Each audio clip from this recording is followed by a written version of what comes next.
Est-ce que vraiment vous voulez savoir pourquoi Bafo est nominé? D'abord, avant que je vous dise, c'est un grand débat, hein. Ça, je vous dis, ne vous inquiétez pas. Mais en réalité, je vais vous dire ça ce soir.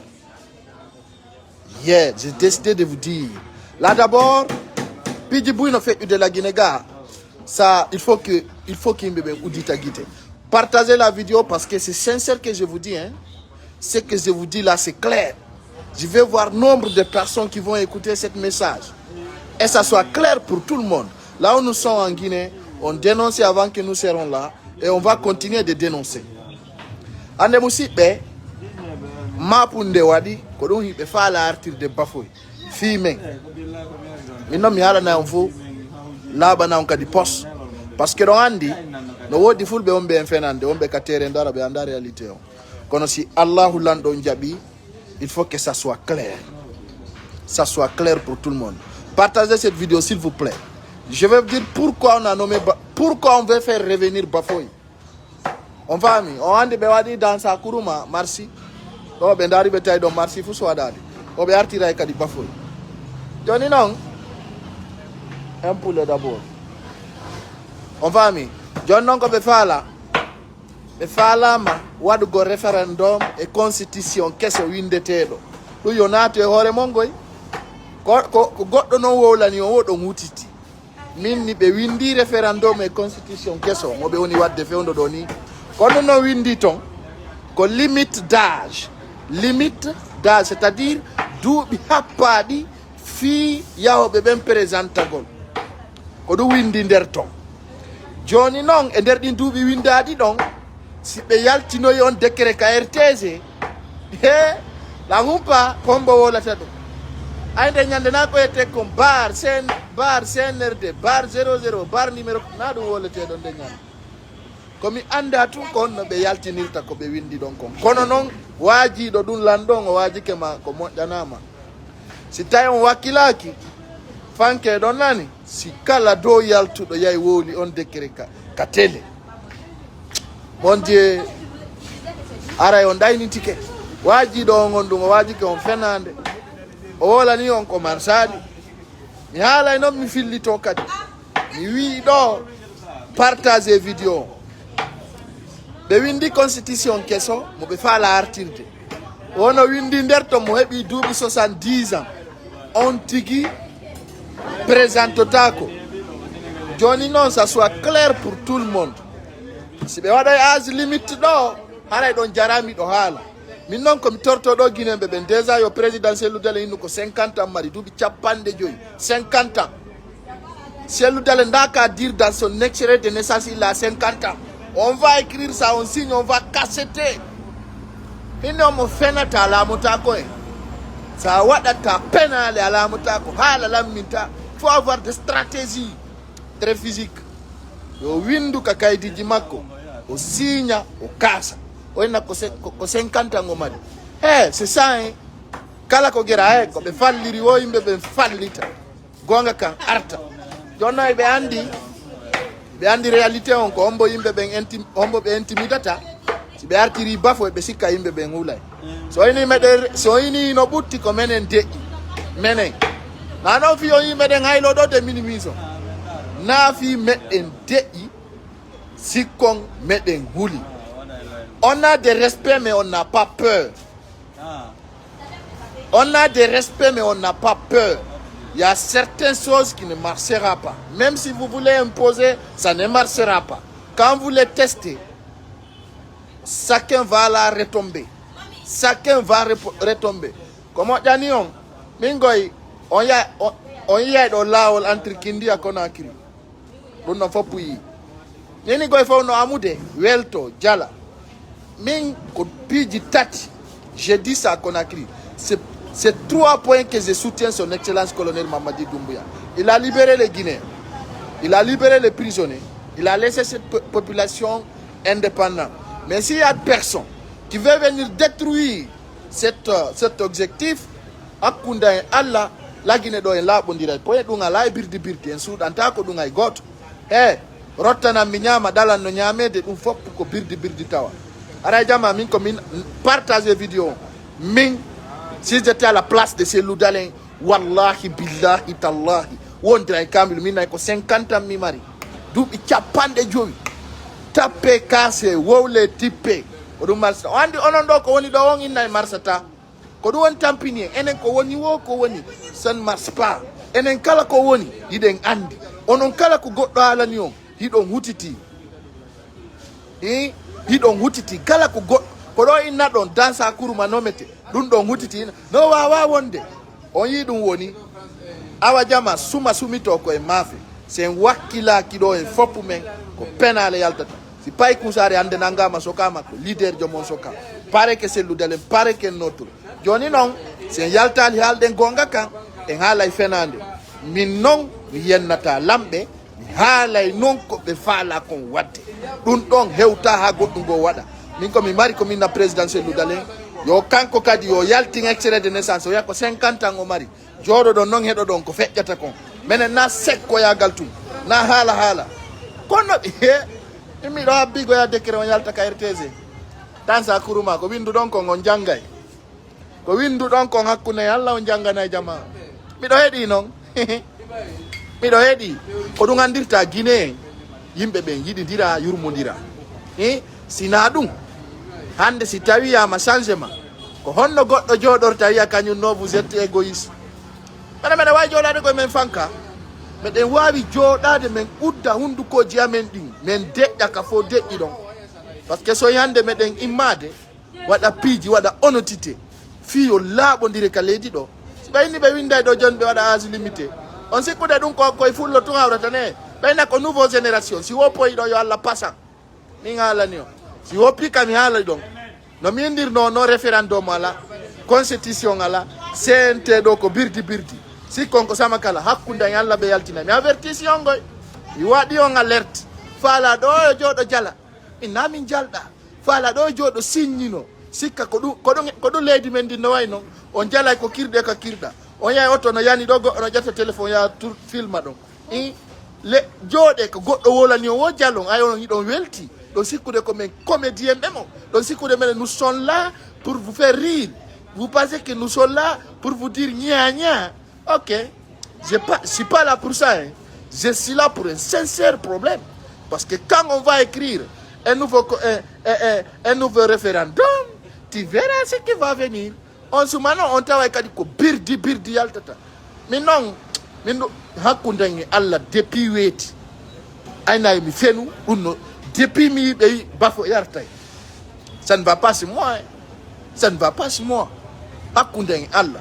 Kono no wodi fulbe be falaka yo pullo lamo mi do andi no wodi fulbe be falaka yo pullo lamo lagine ben no wodi hakune men c'est de l'as c'est de satan dum moja no wodi fulbe be falaka yo pullo ardo no wodi kadi manika be falaka lagine golle no wodi soso be tawobe golla ka c'est execo no yurmi quoi ça fait pitié ça ari lagine ata ça fait pitié donc ande mi alanta fus 10 ans au pouvoir entre Kindia, de la entre Kindia Conakry. J'ai dit, c'est le moment que le colonel Mamadi Doumbouya est venu au pouvoir. Il a dit, à partir de maintenant, il faut qu'on travaille. Les contrats que vous avez signés, il faut que vous respectez. Entre Kindia Conakry, ils sont en train de travailler nuit et jour. Parce que mais c'est un Konga, Fernande. La Guinée. Ko enen fala yo lagine wonu famille kono sa yi kambe sendindira so be sama kala kambe tu vois c'est pour cela des fois je m'énerve mi monon to be quoi mi monon to be partager aux vidéos ta on fijir kala hawdo yo vidéo yo partage mo ko vidéo très important ko arata kadi mi halanta on yaay do âge limité ala kono wallahi billahi tallahi wondiran e kamilu mido yaade mamu si wadal talla hewtina mamu ko billahi mi woni on halande kabe ari don haabe wi e dansa kuruma o woni président CNT si don fala on juuliray si don fala on halana dum mo yidu don e mo yida mi wi be modifier constitution be wada limite d'âge si wadali on yey ko watta ko billahi wallahi e puis kadi intertoto hutitagol kala ko yiwde piji buy enji en nani Dadde do go ko be finira jamao abbeana non do carburant be dike do la ilaha illallah ko dum e no yurmi trop no yurmi vrai hande lagine do wana imi goltun ko soso walla maninka walla forestier walla qui ce soit lagine doit andude problème on ko problème goto o lawol goto lon de yaade ko lawol goto lon de jindude ko nokku goto nyamete ndare entre Conakry mamou c'est il faut que les Guinéens savent yurmi billahi sandari atawa ça fait pitié kaw ñaari la yuroma atawa no yurmi ser Guinéen ser compatriote no yurmi trop Guinéen be ben dayni ndiri ya joni ngani ndiri quoi en dayni ndiri ya ngani ndiri ça fait pitié mais no arde min ko mi do andi tum en tant que la wuri min pafoy o wawa taje tudde finkari wara pour le Fouta. Je m'adresse au président de la République, son excellence colonel Mamadi Doumbouya, lang anti et lang holy, au hebatangol belol yettugol finkari fiotina pour le Fouta. Jamais plus jamais. Et mihala nayo kala kadi sikkulo dum wada ila Guinée do.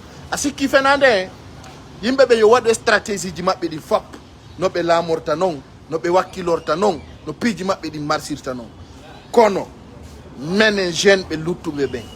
Kala sikkudo wada stratégie fiyo men ware sikki fenande aray moment tawata na ha goddo la fo wada yana hore mum ko mi torto fulbe ben ndare ko woni mi mettude kon fop fewndo do ko mi woni ko yide o référendum do no e constitution do be wada ile ko be faala ko be wada ko be faala kon taw ngino yurmi hande mi alna ndo hunde wotere présidentiel dele il va jamais perdre jamais plus jamais attenan commando. Ala adana commando mi yara mi wada na be do publicité be kombo jeydum kombo atata dum lagine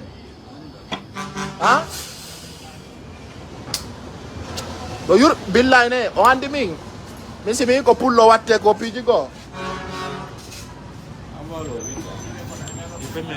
kono a nyamata champion to be wada ne kala ko falno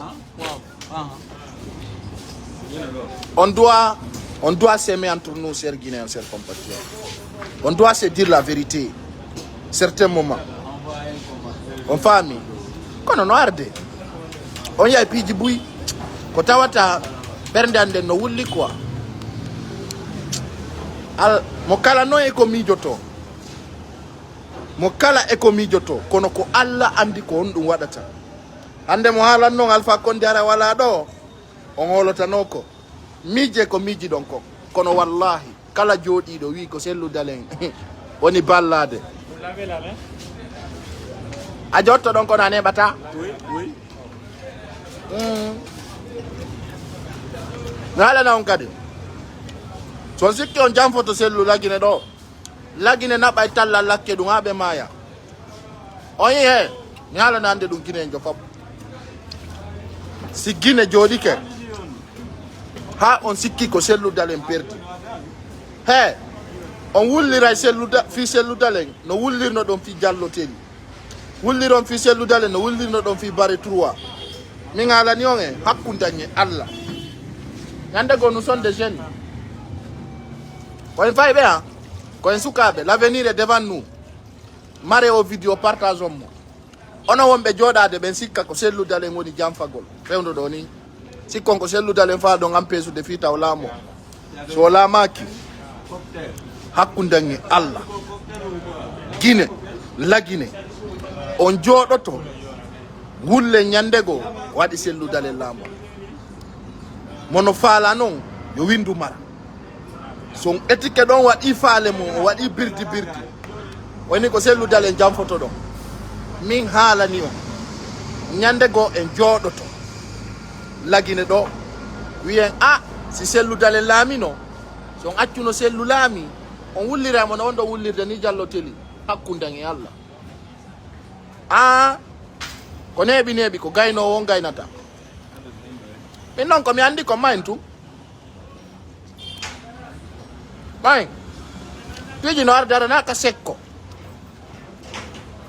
hakkundangi Allah son organisation élection jonnu don sellu e der duubi didi tati ha nayi e nder 5 ans lagine jooɗo to wulla taw selludale ye kadi mi haalanay ɗo pullo Fuuta fop pullo Fuuta fop mi woni haalande ka haala sen jooɗike en woni taafu en woni yimɓe bulawɓe ha ɓe jiibiti ɗum ɗo min haalanma min haali min pay Kunsare enen e leader politique laamotoɗo lagine si ɗen faala tertoɗen ɗon faala on suma walline innugol ndaare tun joni fi Aliou Ba regardez imaginez sur Aliou Ba ara si ɗen faala yen terto yay non je vous demande d'être courageux atan découragé de ko Allah waawi o woni enen ko piiji ɗiɗi ɓe wawani men ko aduna ɗo ɗiɗi pet min ɗo ɓe wawani lam e nder tandi trottoir lagine o on faami ko ɓe nanngam ɓe soka walla ɓe tertoɗam walla ɓe waram oɗin ɗiɗi ɓe waawi o ɗum ɗon tun aray ko haalangol on ɗum ɗon ko ɓe artiriri bafoy e sikkude yimɓe ɓe manifestoto aɗa si yimɓe ɓe manifestike ɓe wara yimɓe ɓen walla ɓe nanga ɓe kinapa ay goto manifestotako ko jiiɓu ɗon kon on yaray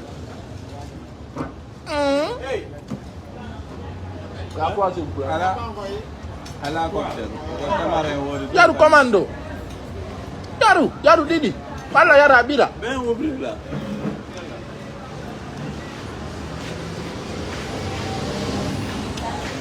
no yurmi no yurmi jama billahi lagine ɗo mo yiɗa ono yondini jama no yondini jama no désespéré jama on désespéré trop même non ɗum dalan heeɗi e wolino ko wolte kon ko martinugal ɗo o martun ko mi haalana on ko wonɗo windude ɗon ko hay so yaltinali de so yaltini ɗum so yaltini ɗum ko hakkudan e Allah baba ko windu ɗon kon ɗon innu ɗon on yaltinay taw yaltinde si ɗon nana haala mo ala on yo yaltinay hakkudan Allah ko yiɗo o ko noon waɗi et puis ɓe wonɓe ɓaawo colonel Mamadi Doumbouya ko ayɓe tum ɓe woni mo ɗaɓɓande quoi hakkunde Allah ayɓe tum ko ni ɓe suñori Alpha Condé ha ɓe bonni mawɗon hakkille tawi mawɗon anda ko woni guerde wonde go piiji waɗete kono hakkida Alpha Condé wolantake oɗo kadi ɓe yaha ɓe naata e noppi makko hara goɗɗum waɗe hara wanda j'ai dit c'est pas le colonel Doumbouya c'est son entourage ni gokkun no wiyaɗa lagine doit être ini a poɗɗema hakkunal no metti sa yi huɗaɓe hara ka famille maɓɓe ɓe wona ini hara hay bengol to yagal noon no ka famille maɓɓe yato lagine doit être ini no yurmi ga hara ka famille ji maɓɓe ɓe feppa mi anda on to lagine duɗɗiya hakkunde Allah mi anda on to lagine duɗɗi